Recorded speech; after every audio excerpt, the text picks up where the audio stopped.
9 choses que vous devrez éliminer silencieusement de votre vie en 2025. Sagesse chrétienne. Nous voici au début de la nouvelle année, janvier 2025. Une nouvelle page se tourne, mais peut-être que pour vous, elle ne semble pas différente de la précédente. Avez-vous l'impression de commencer cette année avec le poids de l'année passée? Peut-être que ces chaînes invisibles de regrets, d'habitudes néfastes ou de relations qui sapent l'âme continuent à vous retenir. Vous sentez-vous fatigué, accablé par le sentiment que rien ne change vraiment? Nous portons tous des fardeaux, parfois si profondément enracinés qu'ils semblent insurmontables. Pourtant, Dieu ne vous a jamais créé pour vivre sous le poids de ces chaînes.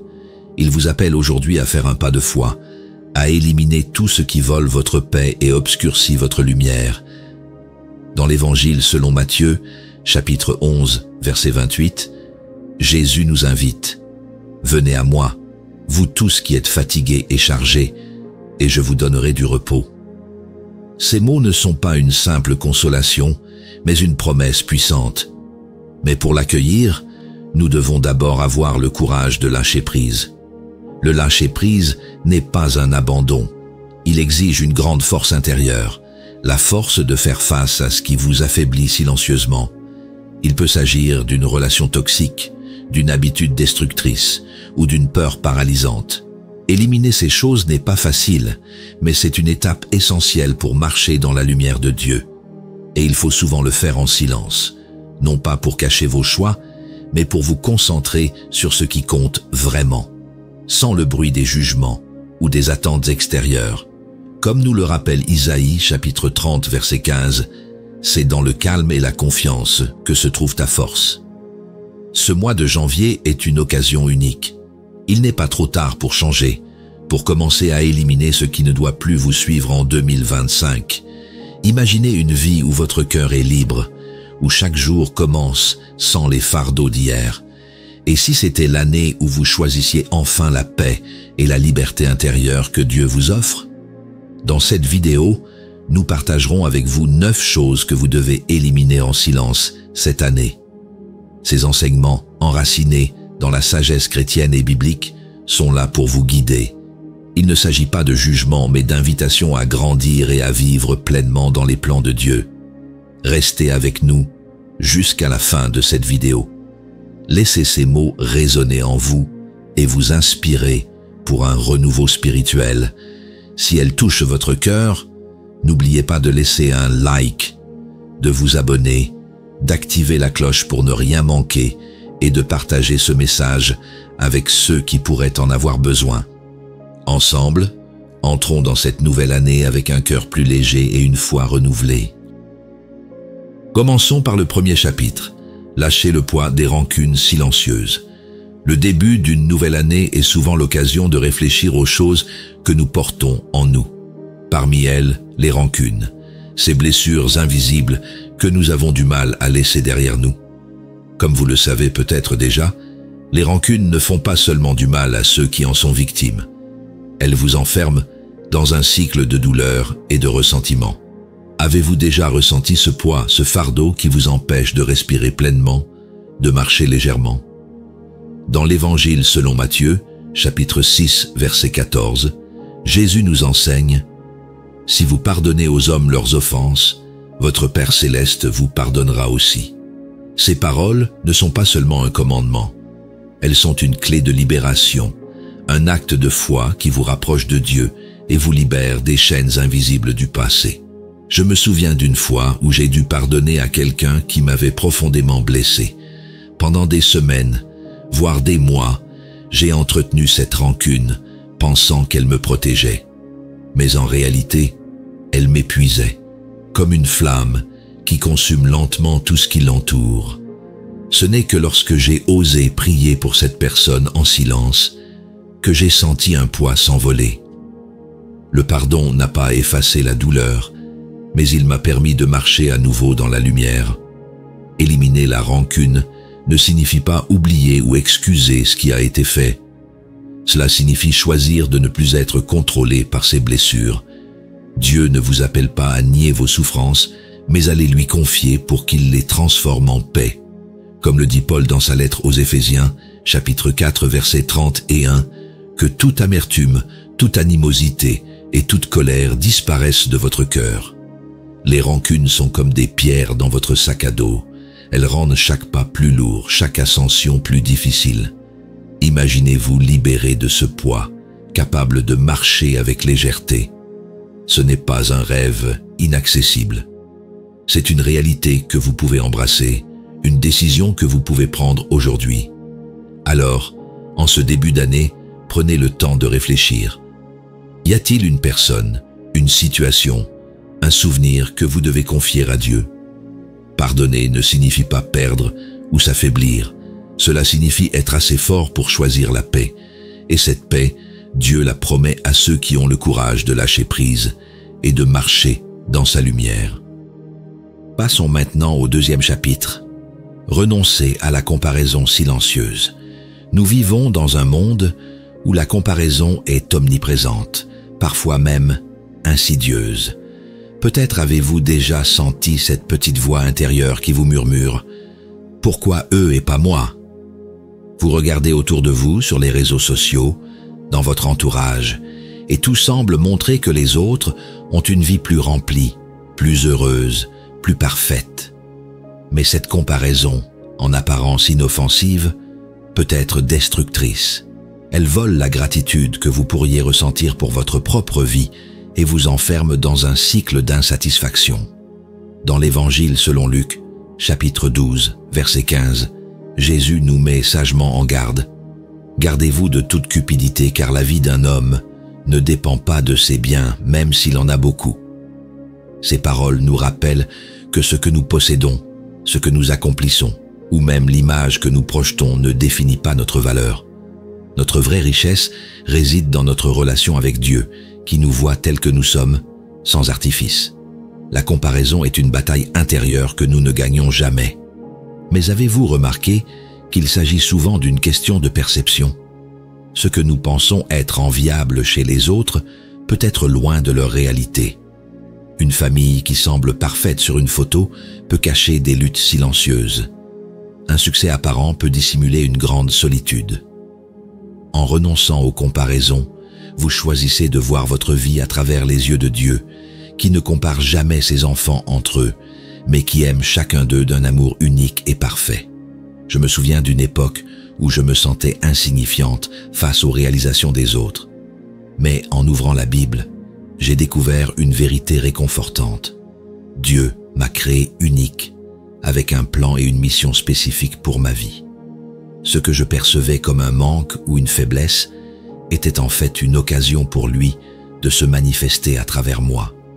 Ce fut un immense soulagement de comprendre que je n'avais pas besoin de rivaliser, mais simplement de marcher dans la mission qu'il m'avait confiée.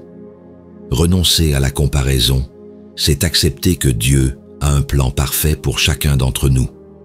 Paul, dans sa première lettre aux Corinthiens, chapitre 12, verset 18, nous rappelle que Dieu a placé chaque membre dans le corps comme il le voulait.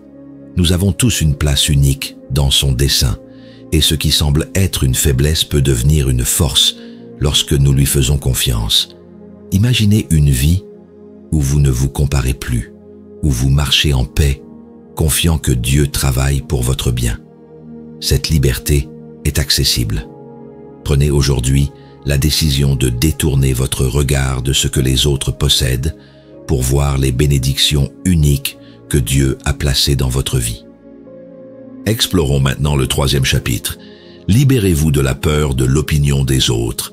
La peur de l'opinion des autres est une prison invisible.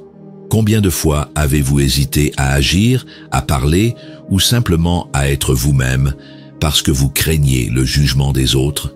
Cette peur peut sembler anodine, mais elle vous prive de quelque chose d'essentiel, la liberté de vivre pleinement pour Dieu.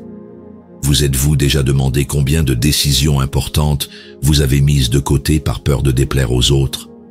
Dans l'Évangile selon Matthieu, chapitre 10, verset 28, Jésus nous enseigne « Ne craignez pas ceux qui tuent le corps et ne peuvent tuer l'âme. Craignez plutôt celui qui peut faire périr l'âme et le corps dans la géhenne. » Ces paroles, bien qu'intenses, nous rappellent que l'opinion humaine est temporaire, mais que notre relation avec Dieu est éternelle. La peur de l'opinion des autres nous pousse souvent à jouer des rôles qui ne nous conviennent pas. Mais pourquoi avons-nous si peur de ce que pensent les autres? Leur jugement, même s'il est parfois sévère, n'a pas le pouvoir de définir qui nous sommes.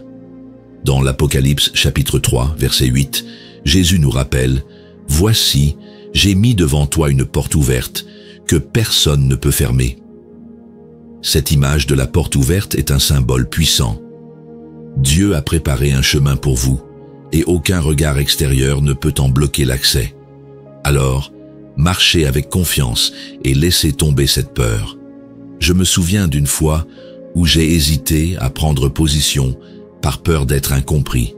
Mais en priant, j'ai réalisé que plaire aux autres ne devait pas être mon objectif principal. Ce qui compte, c'est de rester fidèle à Dieu, car il voit au-delà des apparences. Il connaît nos cœurs et nos intentions, même si les autres les interprètent mal. Cette vérité m'a apporté une paix intérieure que je croyais impossible. Se libérer de la peur du jugement, c'est vivre une vie authentique pour le Christ. Dans sa lettre aux Galates, chapitre 1, verset 10, Paul déclare avec conviction « Si je plaisais encore aux hommes, je ne serais pas serviteur du Christ. » Ces mots sont un appel à vivre pour Dieu et non pour l'approbation des hommes.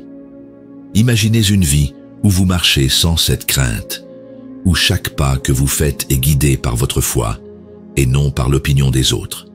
Cette liberté vous est offerte, ici et maintenant, si vous choisissez de placer votre confiance en Dieu. Approfondissons maintenant le 4e chapitre. Abandonnez ces habitudes destructrices. Les habitudes, bonnes ou mauvaises, façonnent notre vie quotidienne, mais certaines d'entre elles, apparemment inoffensives, peuvent insidieusement nous éloigner de Dieu. Avez-vous des comportements que vous répétez jour après jour, sans même vous rendre compte qu'ils vous volent votre paix intérieure? Ces habitudes, petites ou grandes, peuvent devenir des chaînes qui entravent votre liberté spirituelle. Dans l'Évangile selon Jean, chapitre 8, verset 36, Jésus proclame « Si le Fils vous affranchit, vous serez vraiment libre. » Ces mots puissants nous rappellent que Jésus est venu pour briser ces chaînes, pour nous libérer non seulement du péché, mais aussi des habitudes qui nous éloignent de lui. Certaines habitudes semblent inoffensives parce qu'elles font partie de notre quotidien depuis longtemps. Mais posez-vous la question suivante. Cette habitude me rapproche-t-elle de la personne que Dieu veut que je sois? Lorsque vous identifiez une habitude néfaste, demandez à Dieu de vous aider à la remplacer par une habitude qui nourrit votre âme. Dans l'Épître aux Hébreux, chapitre 12, verset 1, il est dit « Rejetons tout fardeau et le péché qui nous enveloppe si facilement, et courons avec persévérance dans la carrière qui nous est ouverte. » Je me souviens d'une fois où j'ai dû faire face à une habitude qui m'éloignait de ma foi. C'était difficile, car elle faisait partie de ma vie quotidienne depuis des années. Mais en priant et en remettant cette faiblesse à Dieu, j'ai ressenti une force nouvelle. J'ai appris que lorsque nous décidons de changer pour nous rapprocher de lui, Dieu nous donne les moyens de le faire. Abandonner une habitude destructrice, c'est permettre à Dieu d'agir en vous. Imaginez une vie où chaque décision, chaque action reflète votre foi et votre amour pour lui. Cette liberté n'est pas un rêve lointain, mais une réalité que vous pouvez embrasser dès aujourd'hui. Poursuivons avec le 5e chapitre. Libérez votre cœur des mots inutiles. Nous vivons à une époque où chaque mot semble devoir être partagé, expliqué, publié. Mais Jésus nous enseigne le pouvoir du silence et la sagesse de la parole mesurée. Trop souvent, nos paroles échappent à notre contrôle, causant parfois de la confusion ou du tort. Avez-vous déjà regretté des paroles prononcées de manière impulsive? Ces paroles inutiles peuvent être des chaînes qui entravent notre paix intérieure. Dans l'Évangile selon Matthieu, chapitre 12, verset 36, Jésus avertit « Je vous le dis, au jour du jugement, les hommes rendront compte de toute parole inutile qu'ils auront prononcée. » Ces mots rappellent que nos paroles ont un poids spirituel. Elles peuvent édifier ou détruire, guérir ou blesser. En choisissant avec soin ce que nous disons, nous nous rapprochons de la sagesse divine. Un cœur rempli de mots inutiles est souvent un cœur agité. Mais lorsque nous libérons nos cœurs de ces fardeaux, nous découvrons une nouvelle forme de paix. Imaginez les avantages de choisir des mots qui construisent, qui bénissent, qui encouragent. Prenez Jésus lui-même. Dans son ministère, chaque mot qu'il a prononcé avait un but, un pouvoir, une intention. Il savait quand parler et quand se taire. Je me souviens d'un moment où j'ai laissé mes émotions dicter mes paroles. Les conséquences ont été douloureuses, non seulement pour moi, mais aussi pour la personne qui m'écoutait. En méditant sur cet épisode, j'ai réalisé que chaque parole est une graine. Elle peut soit porter du fruit, soit provoquer une sécheresse spirituelle. Cette leçon m'a appris à peser mes mots et à prier pour qu'ils reflètent l'amour et la sagesse de Dieu. Paul, dans sa lettre aux Éphésiens, chapitre 4, verset 29, nous encourage « Qu'il ne sorte de votre bouche aucune parole mauvaise, mais seulement de bonnes paroles qui servent à édifier et communiquent une grâce à ceux qui l'entendent. » Imaginez ce que pourrait être une vie où chaque parole que vous prononcez apporte paix et encouragement à ceux qui vous entourent. Ce n'est pas seulement possible, c'est une vocation à laquelle Dieu nous appelle. Engagez-vous dès aujourd'hui à libérer votre cœur des paroles inutiles. Demandez à Dieu la sagesse de parler quand c'est nécessaire et le courage de garder le silence quand c'est préférable. Vous découvrirez alors la puissance des paroles vivifiantes, guidées par l'Esprit de Dieu. Continuons avec le 6e chapitre. Abandonnez les pensées de peur et de doute. La peur et le doute sont des ennemis invisibles mais puissants qui minent notre foi et paralysent notre esprit. Avez-vous déjà ressenti ces moments où l'incertitude s'infiltre dans votre cœur, où chaque décision semble lourde de conséquences et où la peur prend le dessus? Ces pensées, bien qu'intangibles, peuvent devenir de véritables prisons si nous les laissons s'installer. Dans l'Évangile selon Jean, chapitre 14, verset 27, Jésus nous offre cette promesse réconfortante. « Je vous laisse la paix, je vous donne ma paix. Je ne vous donne pas comme le monde donne. Que votre cœur ne se trouble pas et ne s'alarme pas. » Ces paroles, si simples et si puissantes, nous rappellent que Jésus est notre source de paix, même dans les tempêtes les plus violentes. La peur et le doute ne disparaissent pas simplement en les ignorant. Ils doivent être confrontés à la vérité de la parole de Dieu. Prenons l'exemple de Pierre, marchant sur l'eau en direction de Jésus. Tant que ses yeux étaient fixés sur le Christ, il marchait avec confiance. Mais dès qu'il a laissé le doute prendre le dessus, il a commencé à couler. Cette histoire, dans Matthieu chapitre 14, versets 29 à 31, est une illustration puissante de l'importance de garder les yeux fixés sur Jésus. Je me souviens d'une époque où la peur semblait m'envahir à chaque instant. Chaque décision semblait risquée, chaque pas incertain. Mais en méditant sur les promesses de Dieu, j'ai réalisé que la peur est souvent un mensonge déguisé. Dieu ne nous a pas appelés à vivre dans la peur, mais dans la confiance. Comme il est écrit dans 2 Timothée, chapitre 1, verset 7, « Car ce n'est pas un esprit de timidité que Dieu nous a donné, mais un esprit de force, d'amour et de sagesse. » Abandonner les pensées de peur et de doute est un acte de foi et de courage. Cela ne signifie pas que les défis disparaîtront, mais que nous choisirons de les affronter avec l'assurance que Dieu est avec nous. Imaginez une vie où vos pensées sont imprégnées de paix, où la peur n'a pas sa place et où le doute est remplacé par la foi. Prenez un moment pour confier vos peurs et vos incertitudes à Dieu. Priez pour qu'il vous donne la paix qu'il promet et remplacez chaque pensée de doute par une ferme assurance en ses promesses. Vous découvrirez alors une nouvelle force pour aller de l'avant, même face à l'inconnu. Découvrons maintenant le 7e chapitre. Rejetez le poids des attentes irréalistes. Les attentes, qu'elles soient les nôtres ou celles des autres, peuvent devenir un fardeau écrasant. Combien de fois avez-vous ressenti la pression d'être parfait, de tout réussir, de ne jamais décevoir? Ces attentes irréalistes, bien que souvent silencieuses, pèsent lourdement sur nos esprits et nos cœurs. nous éloignant de la paix que Dieu veut pour nous. Jésus lui-même a fait face à des attentes irréalistes. Dans l'Évangile selon Marc chapitre 6 verset 3, il est écrit « N'est-ce pas là le charpentier, le fils de Marie, et le frère de Jacques, de José, de Jude et de Simon? Et ses sœurs ne sont-elles pas ici parmi nous ?» Ces paroles montrent comment même ceux qui connaissaient Jésus avaient des attentes erronées à son égard, incapables de reconnaître pleinement qui il était. Pourtant, il n'a jamais laissé ses jugements dicter sa mission. Les attentes irréalistes nous éloignent souvent de notre vraie identité. Elles nous poussent à chercher l'approbation des autres plutôt que celle de Dieu. Mais Paul, dans Galates, chapitre 1, verset 10, nous rappelle « Si je plaisais encore aux hommes, je ne serais pas serviteur de Christ. » Ces paroles sont un appel à recentrer nos vies sur ce qui compte vraiment. Vivre pour Dieu et non pour les regards extérieurs.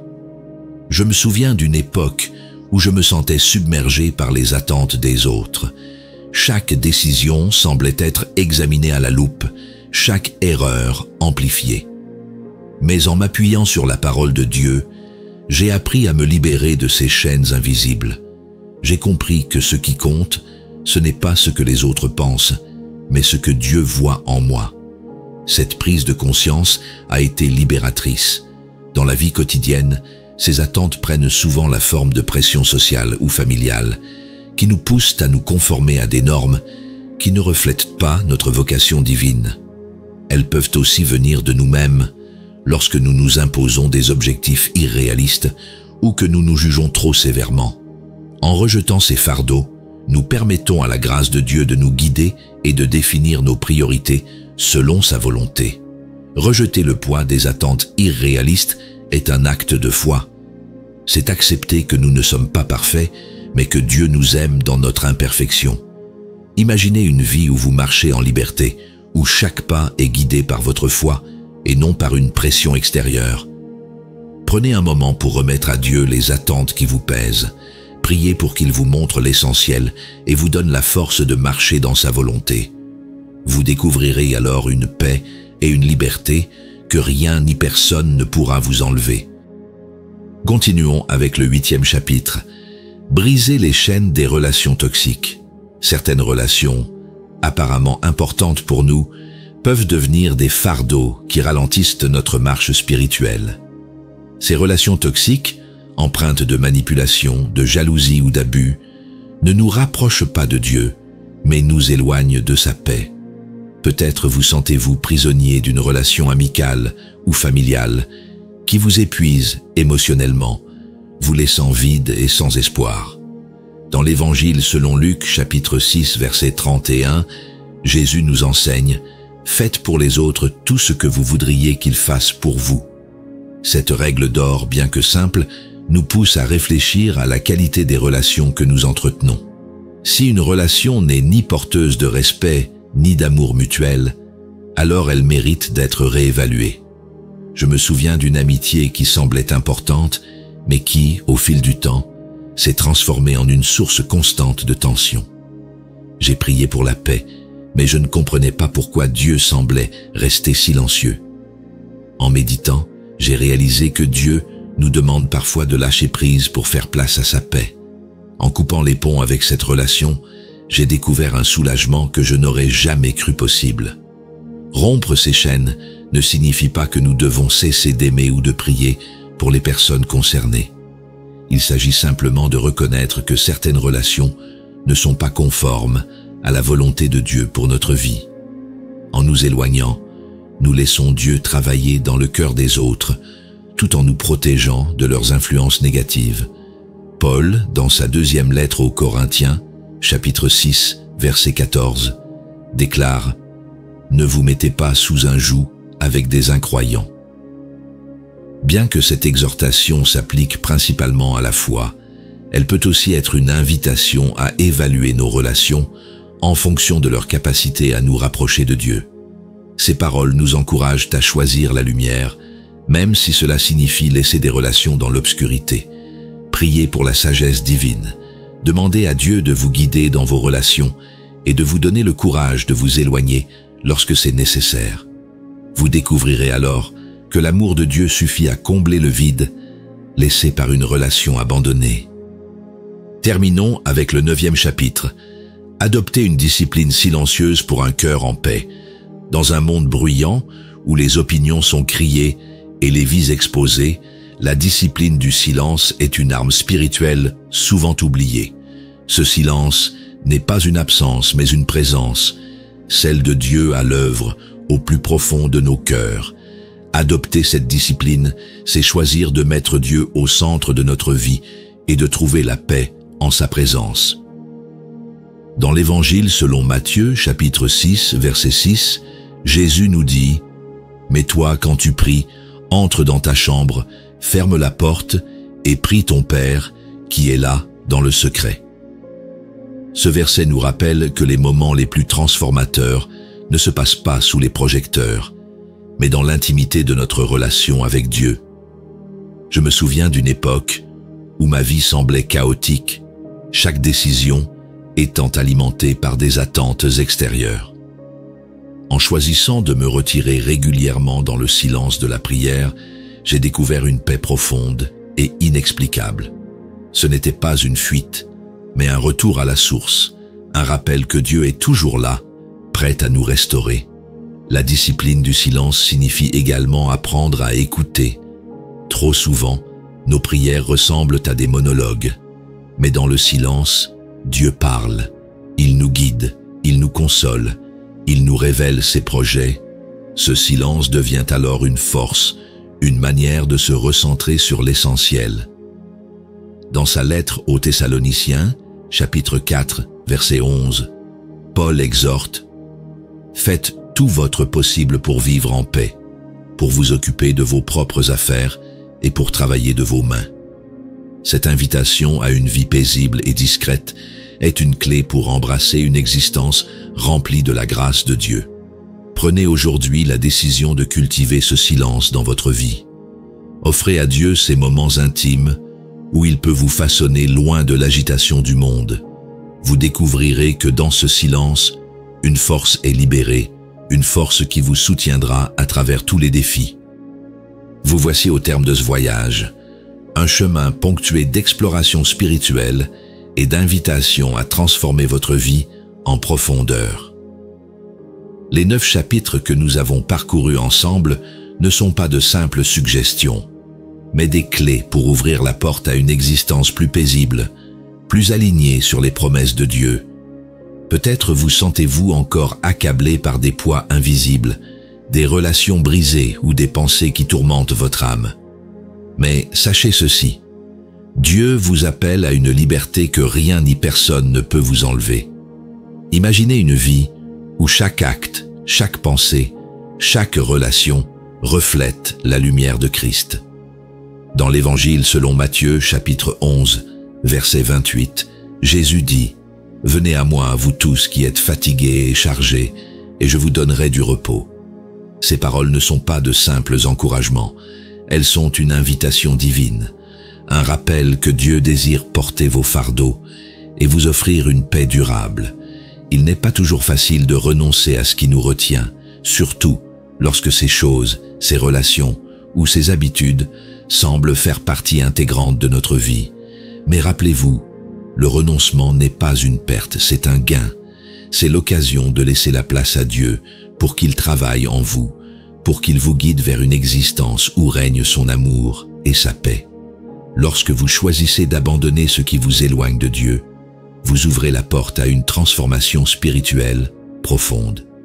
Paul, dans sa lettre aux Romains, chapitre 12, verset 2, écrit « Ne vous conformez pas au siècle présent, mais soyez transformés par le renouvellement de l'intelligence. » Ce renouvellement commence par des choix concrets, parfois silencieux, mais toujours guidés par la main aimante de Dieu. Alors aujourd'hui, prenez une décision. Engagez-vous à libérer votre cœur et votre esprit de tout ce qui vous pèse. Entrez dans le silence de la prière, recherchez la sagesse dans la parole et laissez l'amour de Dieu vous transformer. Vous découvrirez une vie remplie de paix, de force et de joie, une vie où chaque pas que vous faites vous rapproche de la plénitude que Dieu désire pour vous. Enfin, si cette vidéo vous a touché, je vous invite à la partager avec d'autres personnes qui, comme vous, cherchent la lumière dans les ténèbres. Laissez un like, abonnez-vous pour ne pas manquer nos prochains articles et n'hésitez pas à commenter pour partager votre expérience. Votre témoignage peut être une source d'inspiration pour d'autres. Que la paix de Dieu soit avec vous et que sa lumière guide chacun de vos pas.